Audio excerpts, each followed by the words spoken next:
오늘 말씀은 마가복음 1장 1절입니다. 우리 함께 읽겠습니다. 하나님의 아들 예수 그리스도 복음의 시작이라. 아멘. 네, 우리가 이제 마태복음, 마가복음, 누가복음 이 세 가지를 가지고 공관복음이다라고 이렇게 이야기를 합니다. 영어로 얘기하면 synoptics라고 얘기하죠. 그러니까 synoptics 그러니까 이제 관점이 같다라고 이렇게 이야기하는 거죠. 근데 이제 그러면 왜 세 가지만 얘기하고 요한복음은 아니냐? 요한복음은 제4복음서다라고 얘기해가지고 The First Gospel 이렇게 얘기해가지고 그 사복음서 요한복음은 살짝 관점이 다르죠. 그래서 이렇게 이야기를 합니다. 그래서 마태복음에 이야기했던 게 마가복음에 나올까요? 안 나올까요? 네, 또 나오죠. 네, 파본이 아니라 또 나옵니다. 네, 마가가 바라본 관점으로 예수 그리스도를 표현한 것이죠. 근데 처음 시작을 어떻게 얘기하고 있느냐가 굉장히 중요하겠죠. 첫 이야기를 누가에게 글을 쓴다. 저도 마찬가지죠. 늘 이렇게 설교를 준비할 때에 첫 문장을 뭘로 해야 되는가 굉장히 중요하게 생각하죠. 또 어떤 면으로 이야기하면 마가복음 1장 1절은 이 마가복음의 제목이다라고 이렇게 얘기하는 분들도 있어요. 그렇다고 하면 더 그렇겠죠. 제목을 뭘로 정할까? 라고 하는 것들 굉장히 중요하죠. 그래서 보니까 하나님의 아들 예수 그리스도 복음의 시작이라 라고 이렇게 되어 있는데 현재 이건 우리 한국말로 이렇게 완전히 이렇게 쭉 이렇게 서술을 한 거고 헬라어로 보면 아르케 유안겔리우 이수 크리스투 휘우세오라고 이렇게 되어 있습니다. 근데 이 보니까 아르케는 무슨 시작이라고 하는 거, 아르케, 요한복음도 보면 그렇게 되어 있지 않습니까? 그러니까 아르케는 시작이라고 하는 걸 알 수 있는데, 유안겔리우, 이제 유안겔리온이라고 하는 것에, 주격, 속격, 소유격이라고 하는 것이에요. 그러니까, 복음의 시작, 이제 우리나라 말로 하면 이렇게 번역하겠죠. 근데 유안겔리우 예수 그리스도예요. 그러니까, 예수 그리스도 복음의 시작. 근데 그분은 누구냐? 휘우세오라고 되어 있어요. 아들 예수 그리스도 복음의 시작. 하나님의 아들 예수 그리스도 복음의 시작. 이렇게 되어 있는 거죠. 그러니까 시작이라라고 하는 건 이제 한국말로 번역한 것이고 딱 이렇게 되어 있는 거죠. 그럼 거꾸로 붙어 있는 거죠. 하나님의 아들 예수 그리스도의 복음의 시작. 이렇게 읽게 되는 것이죠. 근데 이제 이게 재미있는 것이 무엇이냐면, 이제 하나님의 아들 예수 그리스도 이렇게 되면 이제 예수 그리스도가 하나님의 아들이시다. 이런 뜻이 되겠잖아요. 근데 유앙겔리오 예수 그리스도라고 얘기하면 예수 그리스도의 복음, 한국말로 이렇게 번역해요. 소유격을 이렇게 번역을 합니다. 근데 그 소유격이라고 하는 것은 여러 가지 뜻을 가지고 있어요. 헬라어의 소유격의 뜻은 여러 가지의 뜻을 가지고 있다는 것입니다. 그러니까 처음에 우리가 이야기한 대로 복음이라는 게 뭐냐? 복음이라고 하는 것은 예수 그리스도께 속한 것이다 라고 하는 것이 첫 번째 이야기가 될 수 있죠. 그 다음에 두 번째는 뭐라고 얘기하냐면 그 속격을 어떻게 해석할 수 있냐면, 그러니까 그 소유격이 속격이에요. 주격, 소유격이 이제 속격이라고 얘기하기도 해요. 왜 속격이라고 얘기하냐면 소유격이라고 하는 것은 누구누구의 것, 내 소유 이렇게 할 때 소유격이잖아요. 근데 이제 속격은 물론 누구에게 속했다라고 이렇게 얘기하는 것이 되겠지만 그런 뜻만을 가지고 있지 않기 때문에 그래요. 네. 그래서 보면 소유격으로 문법적으로는 그렇게 이야기하고 있지만 복음 이퀄 예수 그리스도 이렇게 해석할 수도 있어요. 예. 그러니까 복음은 뭐냐? 예수 그리스도의 복음이라고 우리가 얘기하고 있는데 복음이 뭐냐?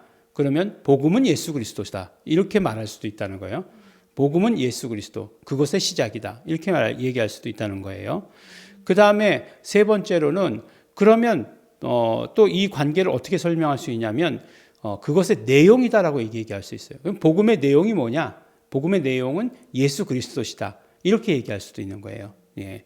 그 다음에 또 마지막으로 보면 이것은 뭐뭇에 관한 것이다라고 이렇게 얘기하기도 해요. 그러니까 복음은 뭐냐? 복음은 예수 그리스도에 관한 것이다. 이렇게 얘기할 수도 있는 거예요. 그 다음에 다섯 번째로 어떻게 얘기할 수 있느냐? 복음의 주체가 누구냐? 복음의 주체는 예수 그리스도시다라고 이렇게 말할 수도 있는 거예요.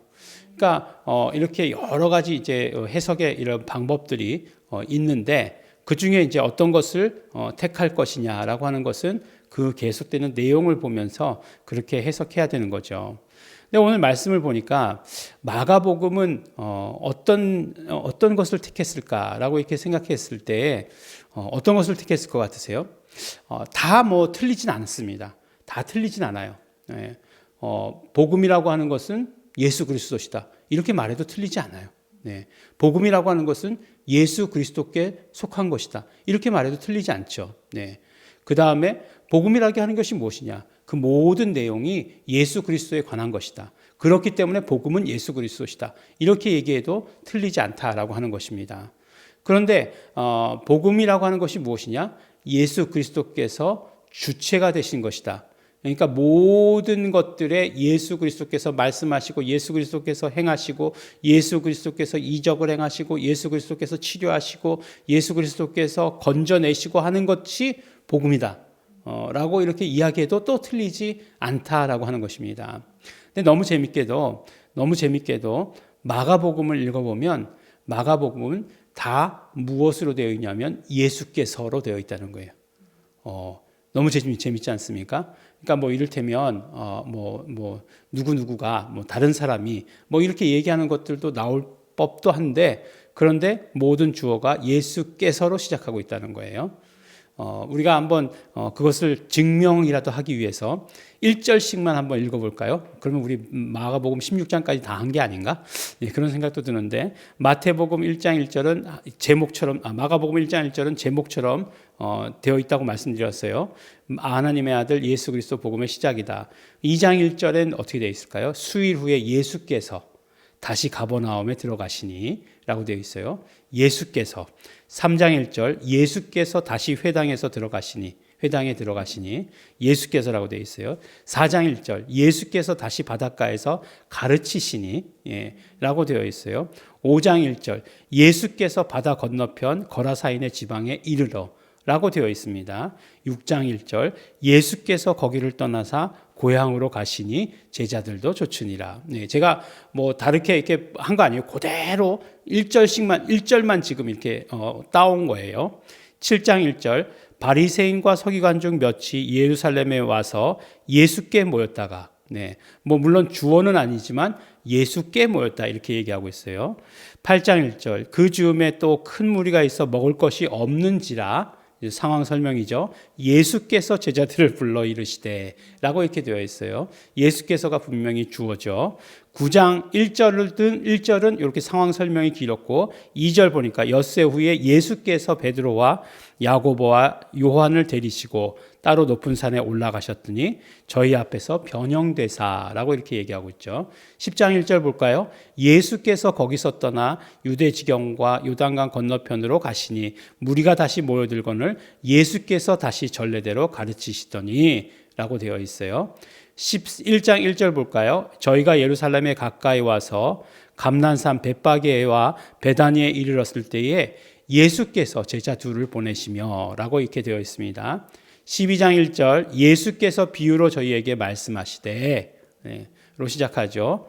13장 1절 볼까요? 예수께서 성전에 나가실 때에 제자 중 하나가 가로되 이렇게 되어 있습니다. 14장 1절 이틀이 지나면 유월절과 무교절이라 대제사장들과 서기관들이 예수를 꿰어 예수를 괴계로 잡아 죽일 방책을 구하며 조금 다르지만 어쨌든 예수를 목적어가 되긴 했지만 예수님을 잡아 죽일 걸 얘기하는 거죠.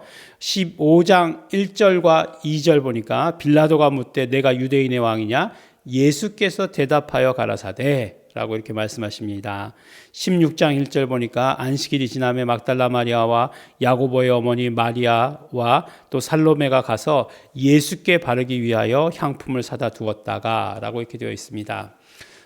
우리가 1절만 읽었어요. 마가복음을 16장 전체를 읽은 것과 마찬가지다. 우기는 건가요?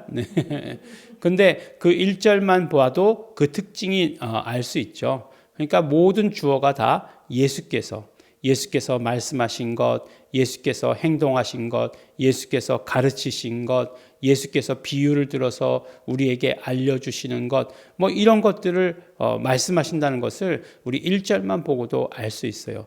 그러니까 예수께서가 주인 되는 것이 복음이에요. 예수께서가 주된 하여간 삶의 어떤 주제가 되는 것이 복음이에요. 그러니까 복음이라고 하는 것이 무엇이냐? 예수께서가 복음이에요. 예수께서가 복음이다. 라고 이렇게 얘기할 수 있어요. 그렇다라고 한다면 우리가 정말 복음의 삶을 산다라고 하는 것은 무엇이냐? 예수께서 주인공이 되시는 그런 삶, 예수께서 주체가 되시는 삶, 예수께서가 주어가 되는 삶. 어느 것이든지 마음에 원하는 표현 한 가지를 받아 가지시기 바랍니다. 세 가지를 동일한 것으로 표현했지만 그러나 여러분들에게 마음 가운데 받아 가지시는 것이 있을 거예요. 예수가 주체가 되시는 삶이, 그런 삶이 바로 복음의 삶이다. 복음을 받아들인 자의 삶이다라고 이렇게 말씀하고 수 있는 것입니다. 복음이라고 하는 것, 이렇게 여러 가지 해석을 넣어놨지만 이 모든 해석이 다 포함되는 것이고 다 받아들일 수 있는 것일지도 몰라요. 그러나 우리의 삶 가운데서 더 중요한 것은 무엇이냐면 정말로 예수께서 우리의 주인이 되시는 삶, 주인공이 되시는 삶을 사는 것. 우리의 모든 삶 가운데서 예수께서 주인공이 되시는 삶을 살아가는 것, 그것이 바로 복음의 삶이다. 그것이 우리의 복음의 시작이다. 라고 이렇게 말씀해 주시는 것입니다. 우리 마가복음을 우리가 살펴보면서, 마가복음은 복음서 중에 제일 짧잖아요. 복음서 중에 제일 짧지만 간결하게 그렇지만 임팩트가 강하다 이렇게 얘기하지 않습니까? 그 복음의 말씀들을 듣고서 또 복음의 말씀대로 살아가시는, 그러니까 예수께서 말씀하신 대로 살아가시는, 순종하시는 우리 성도 여러분 되시기를 예수 이름으로 축원합니다. 기도하겠습니다. 하나님 아버지 감사합니다. 오늘 우리가 말씀 듣고 복음을 알게 하여 주신 것 감사합니다. 복음이라고 하는 것, 예수께서 주인 되시는 것, 예수께서 주인공 되시는 것, 예수께서 주어가 되시는 삶을 사는 것이 복음인 것을 우리가 오늘 말씀을 듣고 깨닫게 되었습니다. 하나님 아버지, 우리 복음 따라 살게 하여 주시옵소서. 복음대로 살게 하여 주시옵소서. 복음을 순종하며 살게 하여 주시옵소서. 감사드립니다. 예수님 이름으로 기도드렸습니다. 아멘. 그러므로 우리는 예수님의 말씀을 온전히 듣고 깨닫는 자 되기를 소원합니다. 복음대로 사는 자 되기를 소원합니다. 성령님이시여 역사해 주시옵소서. 다 함께 통성으로 기도하시겠습니다.